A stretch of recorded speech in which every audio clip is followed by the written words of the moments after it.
What's up with it, ya boys? So apparently the last video, I didn't expect my last video to get to that point where it got 1,000 views. And I did not know that that video was a fan-made video. So whoever did that video, I'm not gonna lie to you, that's some tough stuff right there, man. That is some tough stuff. But I appreciate everybody that, clicked on the video, showed your boy love, man. That's just outmost like crazy, man. Hitting 1K views is a really great thing for me, y'all. I appreciate the giving my channel a chance, and I'm definitely gonna be striving off that, man. Definitely, man. That just showed a lot. But that fan made video, bro, had everybody clues. I wasn't the only one. I was looking down in the comment section, and people in the comment section was like, "What? What is this, bro? What?" And I knew it was kind of off because I said in the video, "When's the last time we heard Nardo Wick make a song, man?" But we finna get into the real Chief Keef story documentary. Let's see if Chief Keef was really, really doing this thing out there, man. Let's see. And plus, I really want to know, like, what I'm saying, how he really was out here. Let's get to it.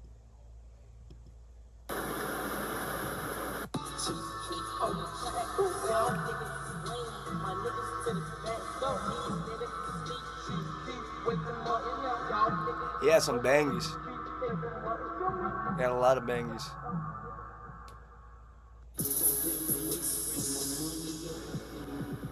Keith Cozart was born August 15, 1995 in Chicago, Illinois. Named after his uncle Keith Carter, who was also known by Big Keef.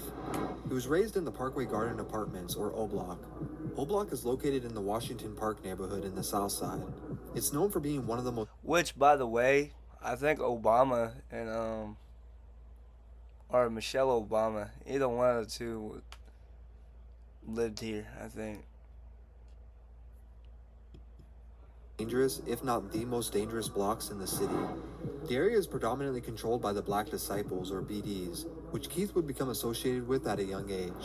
His passion for music has always been there, and he recalls memories as a 5-year-old freestyling on his mom's karaoke machine. He would put blank tapes in the machine and record himself to weak-ass beats, in his own words. But it wasn't until 2008... But as a kid, y'all, you doing that on your mom's karaoke machine, bro, and you're living to tell the tale to that. That's, man. Keith was 12 years old that he started recording full-length songs and releasing them.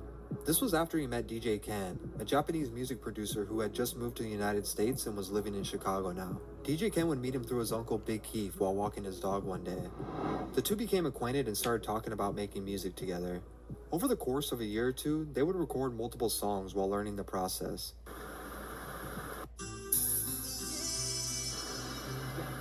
In 2009, at just 14 years old, Keith and DJ Ken released a small mixtape titled UF Overload, and birthing the beginning of Chief Keef. The tape has been somewhat erased off the internet, but you can still find a few songs online. The tape includes the song Dead and Gone, which he wrote for a girl named Kita who had passed away. The song showcases a very early version of his rap style. I don't know why they erased it. That's history. But in 2010, DJ Ken also dropped Moolah Express, which showed more of his drill side, and was a step up from his first mixtape. This year, he would drop out of Diet High School for somewhat unknown reasons, but this is also a time where he was getting heavily caught up in the streets. In early 2011, he was arrested on charges for heroin manufacturing and distribution. As a juvenile, he was determined to be delinquent rather than guilty, and he was placed on house arrest.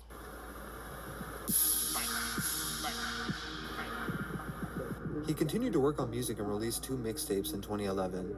First, The Glory Road, and shortly after, Bang. After the release of Bang, Chief Keef had the whole city of Chicago taking notice of his hard work. The mixtape started buzzing in the streets and would only gain more popularity after the Bang music video was released online. I ain't gonna lie. At the time, Chief Keef had it locked down, bro. At the time, he had that locked down. Who do you not know that wasn't listening to Chief Keef at the time? I know for a fact all my homies was listening to Chief Keef. I know for a fact that, man, I used to walk to their house.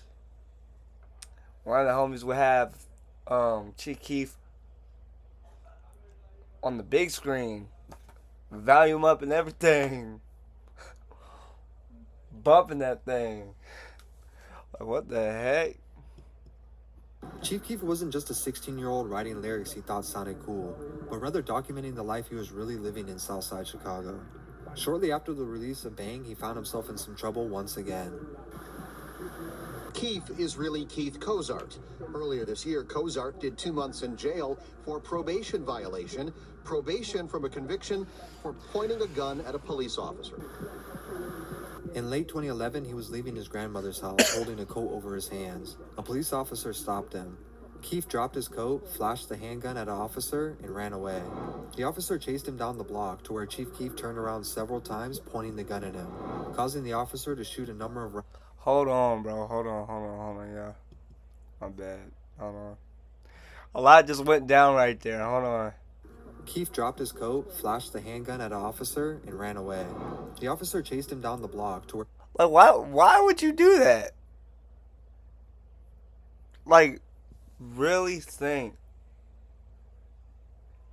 Really think.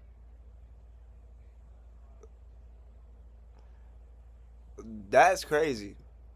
Keef turned around several times, pointing the gun at him, causing the officer to shoot a number of rounds at him, just barely missing.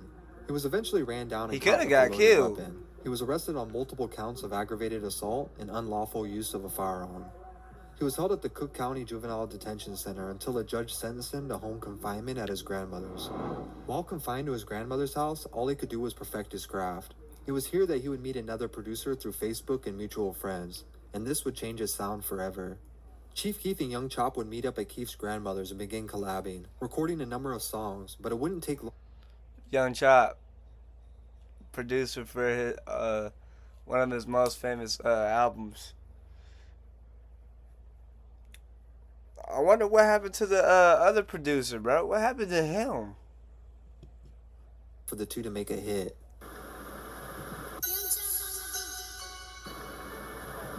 On March 6, 2012, Chief Keef uploaded a new song to his YouTube titled Don't Like, featuring Lil Reese. He even included the words leaked at the end of the title in an attempt to promote the song, something he did a lot in his early career, which did in turn help the song gain more views. The song took off in the city and quickly gained over 50,000 plays on YouTube. This was enough to catch the attention of Chicago veteran Kanye West. Kanye West wasted no time hopping on the remix with Pusha T, Big Sean, and Jadakiss, bringing tens of millions of new listeners to Chief Keef's music. A local party promoter called it the perfect... I'm gonna let you know right now, that song, and there was another one that he made. Well, moral of the story is, man, this song and the other one that I'm thinking about, bro, if you was at a club and this song turned on, bro, everything's going hectic. You better get out of there while you can, cause man, things is about to get tough. Things are about to get turned up. I'm telling you right now. You better get out of that club while you can, because after hours, oh yeah, people are gonna be turned up, bro.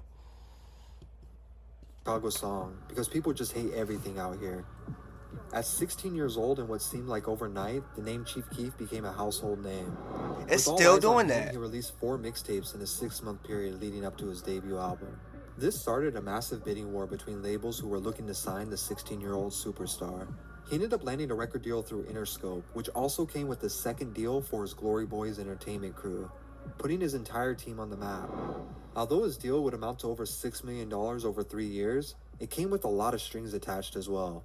If his debut album didn't sell 250,000 copies by a certain date, Interscope had the rights to drop Chief Keef. See, and that's hard because I think Chief Keef really like, Finally Rich was released December 18, you know, 2012, and wasn't sold really paying 50,000 attention to copies his the first week, deals. debuting at number 29 on the Billboard. The tape included multiple hit songs like Love Sosa, Don't Like, and Hate Being Sober.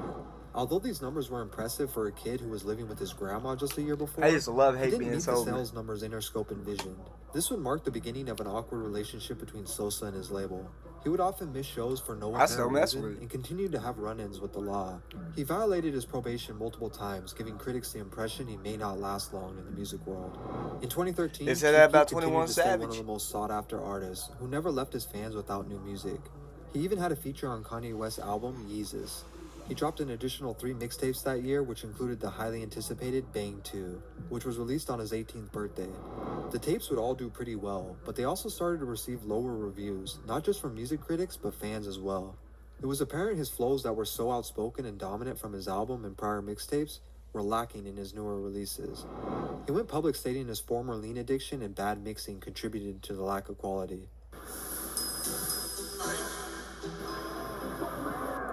In March 2014, Keef released the first official single from Bang 3 entitled Fuck Rehab, featuring his fellow Glow Gang artist and cousin, Blood Money. Unfortunately, just a few weeks later, Blood Money would pass away to gun violence in Chicago.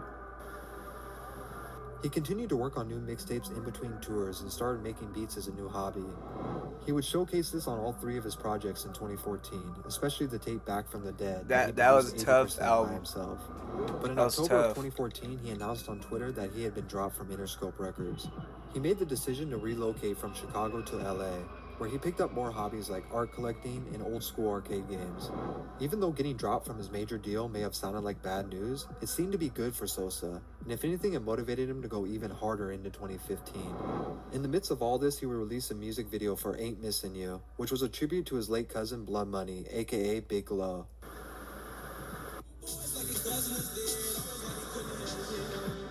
Just a week later, he would lose another Glow Gang member, Capo, to a drive-by shooting. This helped assure that he made the right decision by moving to LA. This was the start of a quiet era for Chief Keef, and he basically stopped dropping music altogether. In March of 2016, he tweeted that he was retiring from music. This would last over a year into early 2017, when he finally returned with his 2017 mixtape. After returning from retirement, Chief Keef has gone on to release an additional 20 projects from 2017 to present, including huge production credits like Lil Uzi's Chrome Heart tags.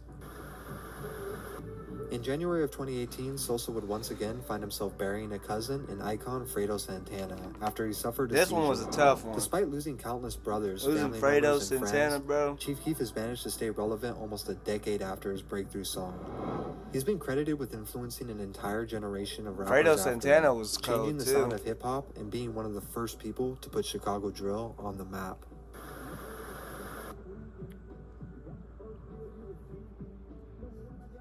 Bro. Like I don't think yeah, Chief Keef has some some issues with the law, obviously, but I think this was more like normal. It's like, cause you don't just go flash a gun at officer, bro. It's like, if you doing that, man, you just be ready to shoot, cause that police officer just gonna shoot once he sees that. But everything else, besides him losing people, nobody wants to lose nobody, bro. That's the hard part about it, bro. But that's, you just gotta do what you gotta do and move on with life. That's the hardest thing to do, because you're gonna backtrack. But man, if y'all fuck with this video, y'all, hit that sub button, hit that like button, and comment down below. I'm gonna do more videos of the stories behind these rappers. I wanna, I'm learning why they were doing it, and etc. So let's get it, man. Peace.